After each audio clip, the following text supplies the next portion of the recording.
Deerfest TV is brought to you by Benchy, the official UTV of Deerfest. Bergstrom, GM of Oshkosh, and the all-new 2014 Chevy Silverado.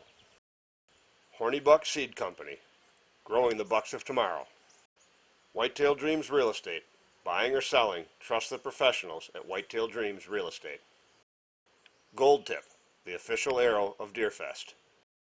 Diamond, by Bowtech, and the all-new Infinite Edge, the last bow you will ever have to buy. Deerfest TV is also brought to you by Rage Broadheads, Elite Archery, Field Logic, and Budweiser. Well, we'd like to welcome you guys to another episode of Deerfest TV. Today is October the 29th. We're going to film the Open as live as we can, as current, up to date. We've got the episode all cut up, ready to go, but all we got to do now is shoot the Open here and get it in. But this way we can be more current with what's going on in the woods and stay up to date with you guys. So as you're watching this, you're getting the newest and freshest information from us. Yeah, it's almost Sweet November, as they call it. And, we've had extremely cool temperatures, way below normal here for October. But the also thing we've had with it is wind. And, again, we've got a couple bucks that we wanted to hunt but couldn't because of wind directions. And we want to stress that it's so important to, don't jump into a spot just because you need to get in there. Wait till the wind is right. But, things are starting to heat up here. I always look at this time of year. You always hear people talking, the rut is on, the rut is on, the rut is on. Well, you get those, I call them kind of false alarms. You're going to get increased deer activity. We've seen some little bucks chasing in fields, playing around a little bit. The mature bucks are still laying pretty low. They're laying down a little more sign than typical, and we've seen a little bit of that. But it's right around the corner. It's here in the Midwest, November is it. Yeah, it's like Dad said, it's important that you kind of stay out and hunt the fringes if you don't have the right wind. We've kind of been doing that. We've got a couple bucks that we really would like to try and get in and hunt, but we just haven't had the right wind. We've sat at observatory stands more or less to watch deer movement too.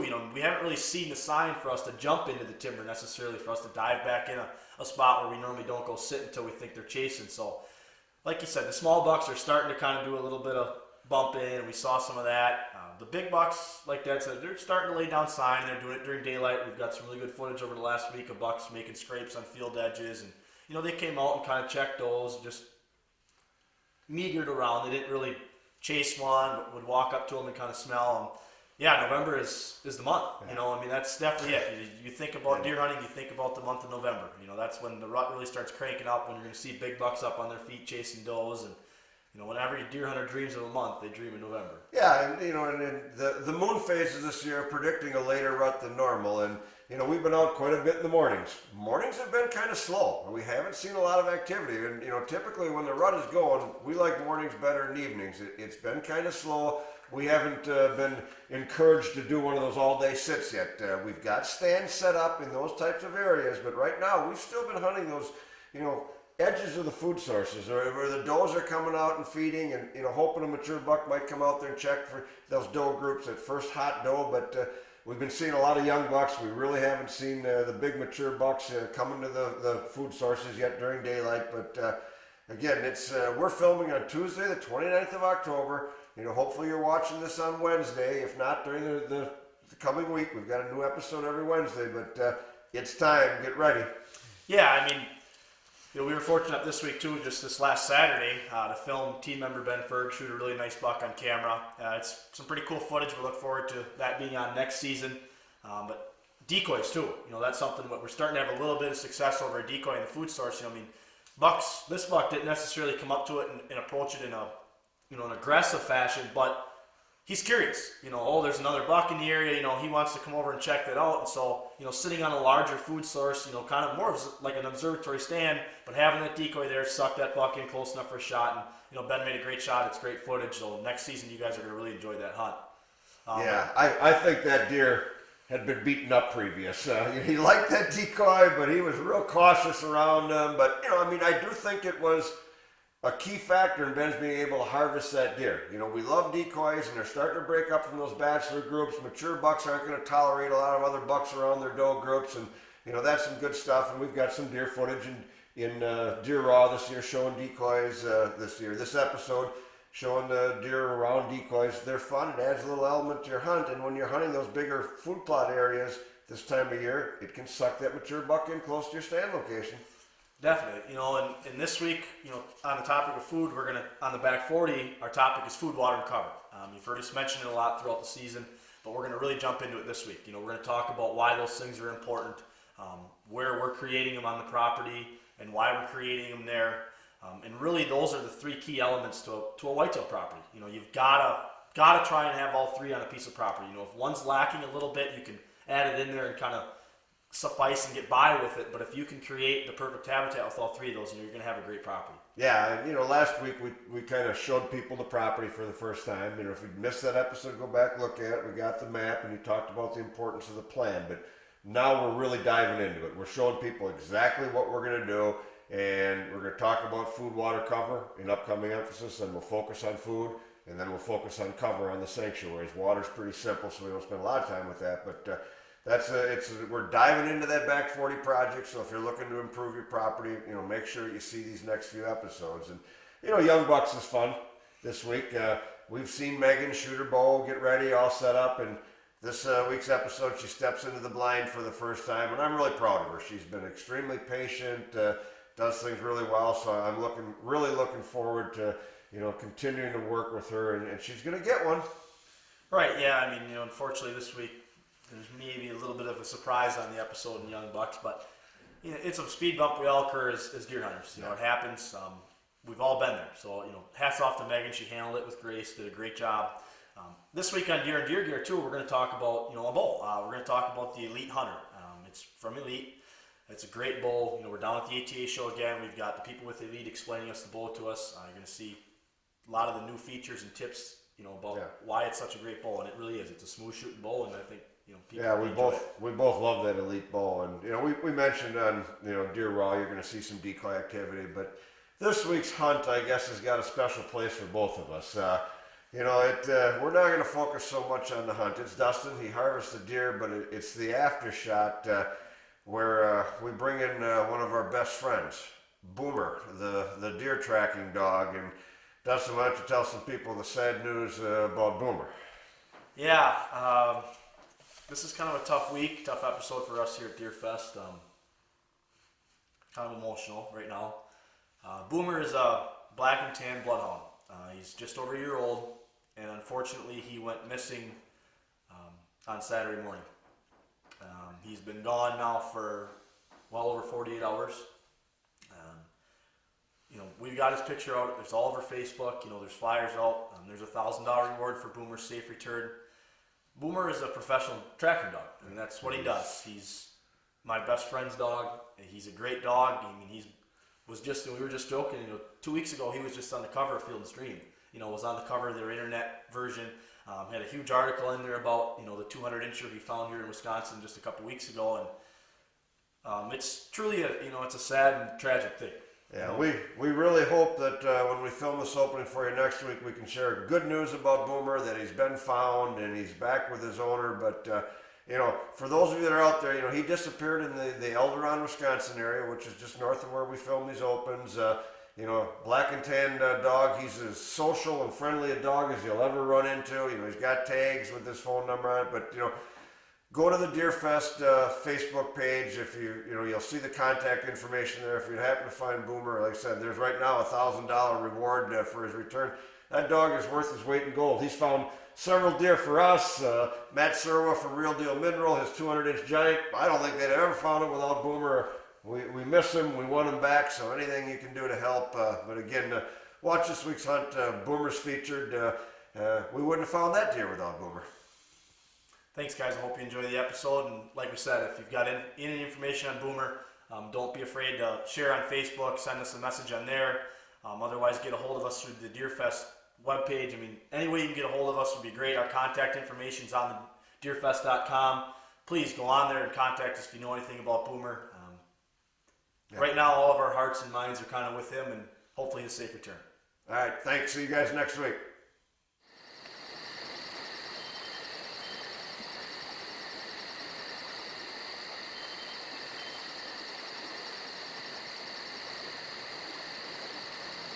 Well, this week on the Back 40 segment, we're going to talk about the three essential elements you hear us talk about every week, and that's food, water, and cover. We're just going to take a real quick glance at the map. As you can see, we've got food, water, and cover readily available on this property. We've got the large fields for food. We've got a big creek bottom that's full of thick slashings and marsh grass, a large cedar swamp for cover and water. We've got a creek bottom that runs directly through the property. So we're going to kind of skip over this project for a week, and then in coming weeks we're going to get more in depth with the plan on this project and how we're going to accomplish and utilize those three things on this property. But we're going to talk more about your piece of property this week. We're going to talk about those three things and how you can create them and get them on your property if you don't necessarily have them. You know, when we look at the first aspect, when we look at food, there's two different types of food, you know, and it's great if you can have them both, but some properties don't allow that, and that's destination feed fields or small kill plots. You know, your destination feed fields typically are large grain fields, maybe large green fields such as alfalfa, but it's typically corn and soybeans. You know, these are large fields that are create a ton of food, a ton of tonnage that are going to stand throughout the course of the year for the deer. It's going to supply a year-round feeding area for them, and it's fields that are usually tougher to hunt because they're large in size. Deer can come out just about anywhere. You know, when you hear us talk about your kill plots, those are your smaller, typically more tucked away areas, you know, maybe inside corners of cornfields and things like that. But these are the small plots that you're really going to plan and focus your hunting around.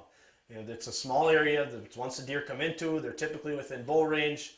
It's a spot that, you know, when we think of food plots, this is what we think about. You know, when we're buying our seed from seed companies such as Horny Buck Seed Company, our sponsor, we're buying the seed to plant in these kill plots, you know, these hunting food plots. Like we said, it's important to try and have both on your piece of property, but you may necessarily not be able to. You know, kill plots can be easily put in. You can carve one in along a logging road using ATV equipment, or, you know, maybe you have a tractor and a little bit bigger equipment and you can get a little more upscale with it. You know, destination feed fields, either you're going to have them or you're not. And if you don't, it doesn't mean that you can't have them. They're certainly attainable. It's just going to be something that costs a little bit more money and takes you a little bit more time. You know, you can hire a logging company to come in and clear timber if that's what needs to be done, and then go in there and farm it and plant a large destination feed field. You know, when we get into the next topic, which is water, you know, I think a lot of people think, oh, I don't have water here. It's impossible for me to get it. How am I ever going to get it without a pond or a creek or a river nearby? Well, it can be accomplished in several very simple ways. You can dig a hole in the ground and stick a bucket in the ground and let it collect rainwater, and it's going to hold water. There's going to be water there for a deer. You know, you don't need to have this huge, ample, endless supply of water on your property like a creek or a pond. Just something that's going to catch water. It's going to give them a place to go in and drink. You know, obviously you can certainly dig a pond on your property. You know, that's a little bit more the upper end of putting a lot of water on your property. You can do things as simple as maybe you've got an area on your property that's, you know, a drainage, a funnel. A couple high spots run into there. Rainwater constantly runs in there. Well, don't be afraid to go in, you know, maybe just with a shovel. Dig a large hole there, or go in and dig a hole and sink maybe a garbage can or just a large Rubbermaid tote and sink it in that area and let it collect rainwater throughout the year. It's going to constantly hold water. It's going to be a great place for deer to go in and get water. The third element, you know, cover. And when we hear people say, well, I don't have cover, we typically relate that to two things. Either your property contains a lot of large open fields, or it's an open timbered hardwood ridge, or just a flat that doesn't have really any thick areas that we would consider, you know, great deer cover. You know, so let's look at the first one, for instance. Let's look at a field. Say your property contains a lot of open, wide open fields. How are ways you can establish cover? Well, planting products such as corn, CRP, you know, even Egyptian wheat or sorghum can be products that create great instant cover. You know, it's something you can go in and plant in the spring. It's going to come up. It's going to stand. You know, you can choose to harvest the corn, you know, come harvest season, or you can choose to let it stand. And by planting corn, you've created two things. You've created cover, but now you've also created your destination feed field as well. You can also go in and do things such as planting trees. Pine trees are a great, great bedding area, and deer love them because they hold thermals, and it also gives them a great opportunity to go and lay underneath those overhanging branches during the winter, keep the snow off of them, but also collect sunlight that comes in underneath those pine trees. So those are just some simple ways you can turn fields into bedding. You know, the harder one is open timber. It's definitely a little bit harder to accomplish the cover in it. It can be a little more time consuming and a little more cost involved in it. But really the main way is logging.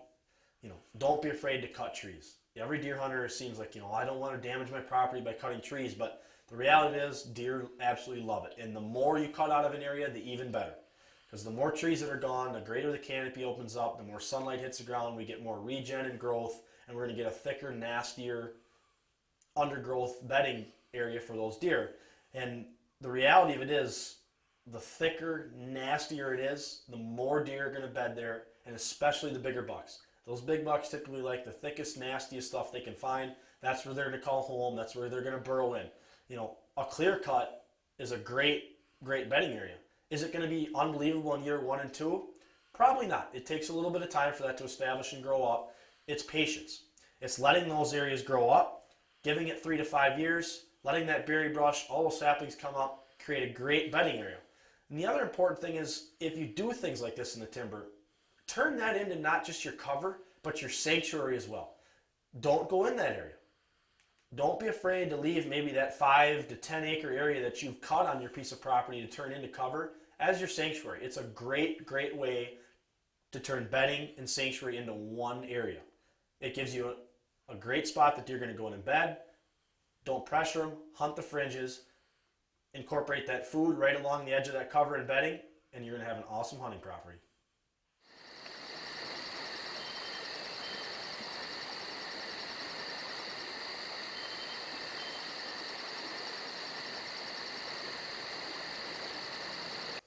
Girls gotta wear makeup even while hunting. Let me get my hair, because my hair smells really good this morning. Well, tonight was Megan's first night ever in a deer blind, and while we didn't have a lot of deer activity, I was very, very proud of her. I mean, she sat so still, was very patient. We had one little doe fawn come in. I told her she could shoot it. She chose not to. She wants to wait for a bigger one. Then we had a whole big flock of turkeys come in, and she sat so nice and still. They got right close to the blind.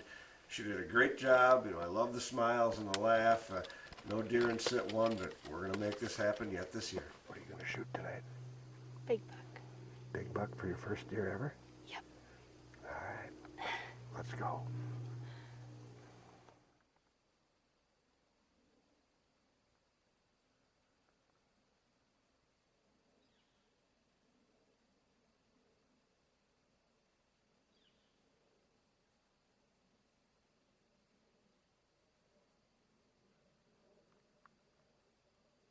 How's the heart?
Well, this here's a 2013 Hunter. It's got the riser. It's been a little bit redone. It's a little wider up here to help out with the hand vibration. It's a little shorter axle. It's a 32-inch axle to axle. really good tree stand bow. It allows you for a lot of movement for the blind, also for ground blind, whatnot. The cams, they got a Cerakote dipping on it. It's a ceramic based powder coating.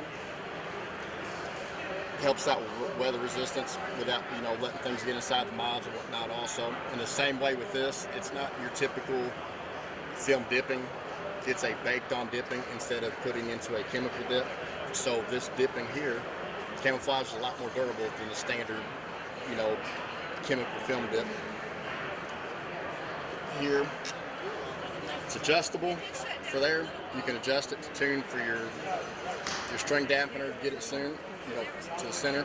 Same way with the cable riser. It's the cable slide. It's to where you can adjust for vane clearance. For the target shooter, if you want to use it that way, if you use the smaller vanes and you want to try to eliminate a little bit less torque on the bow, you can, run your cables a little bit smoother to it, and it'll, make for a little bit easier tune.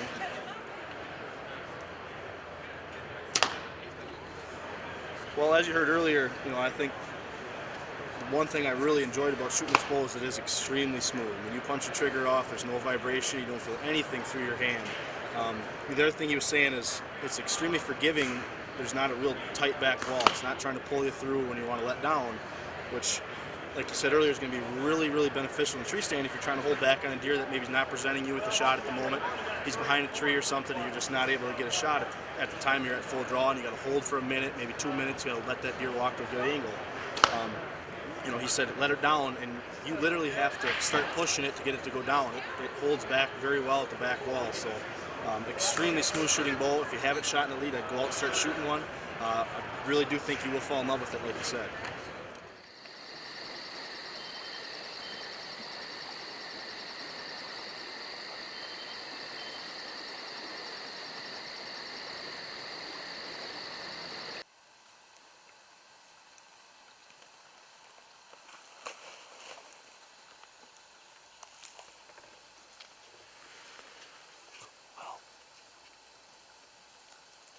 Tonight we are on doe patrol.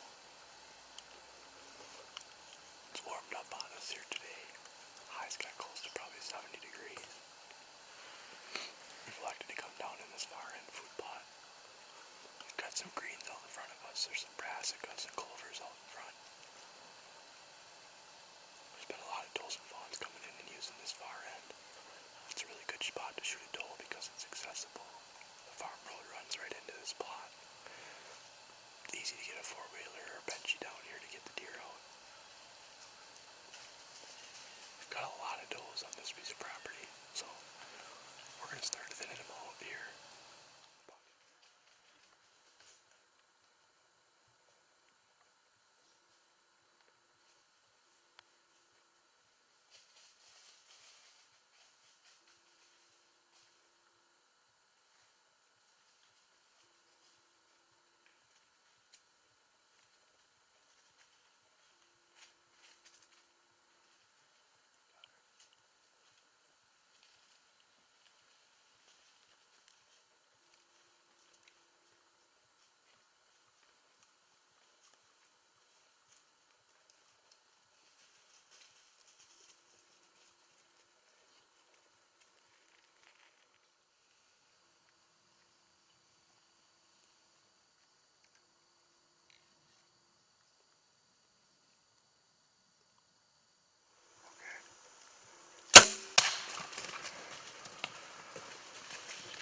Mission Doe Patrol. Success. Nice, big, beautiful, mature doe. 2 fawns and 2 does come in together. Picked out the biggest doe. Quartering away shot. Absolutely crushed her. The rage did its job. Blood was pumping like crazy before she ever got out of the field. I don't think she'll go. Rolling. Well, we've got the next star of Deerfest TV here with us. No, it's not Casey, it's Boomer. Boomer is a bloodhound. He's being trained to track deer right now. So luckily enough for us tonight, we were able to harvest a big mature doe. We got Boomer out here to do a little work, so we're going to have Casey maybe tell you a little bit about Boomer. Well, Boomer's a purebred black and tan bloodhound. He's 5.5 months old, so he's in the training process. He's been on a couple trails. We used up a bunch of crop damage tags, training him and gathering blood. but nothing beats the real thing, which is why I'm happy Dustin was kind enough to give us a call tonight, and we can get Boomer on the live trail and hopefully track this doe up, find him, and get Boomer some work. Here we are back down in the food plot. One of the advantages of having everything on film is we were able to go back to the house, review the shot, watch the footage. We feel like it was a really good hit. The Rage absolutely crushed this deer, did its job. She was pumping blood before she ever left the field. But like Casey said earlier, it's good to get Boomer out on a blood trail. It's a live deer. It's in the wild. It's freshly shot, so we're going to get Boomer out here, get him some practice, let him trail. And hopefully it's a short trail job and the shot's as good as we think. And we'll get Boomer a little experience so that when the time comes to track a big buck, he's ready to go. Ready to go.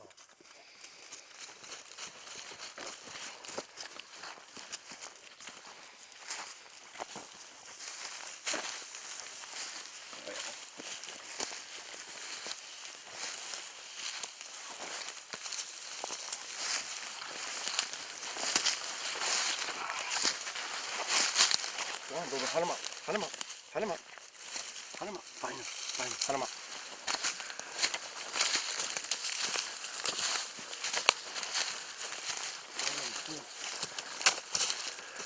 Dustin, are you still shooting blood?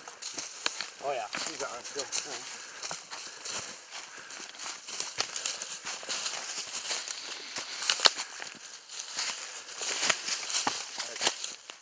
Find him. Find him. That's a good boy. Good boy. Good dog. Yes. Good boy. Good dog.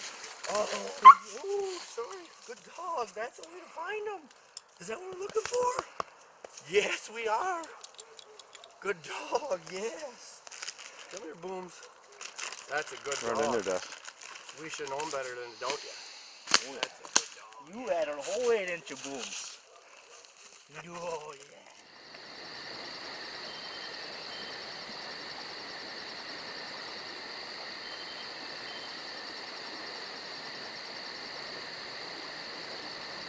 We got the old Flambeau boss buck. We get him out in the field. A dominant buck comes in there, he's going to say, no way, no how, I'm going to go check this out. But the biggest mistake you can make with a decoy is having some scent on it. You can never touch these. I mean, it's as simple as going to the grocery store, getting a pair of the kitchen gloves that your wife or mother wears to do the dishes to keep her hands soft. You put these latex gloves on. Whenever you're touching the decoy, you're not leaving any scent on it. Put them in a Ziploc bag. You can store them right in the chest cavity of the deer. And when you set your decoy, always remember this. Buck 2, doe away. Buck faces you, doe facing away. Try a decoy. It adds a lot to your hunt.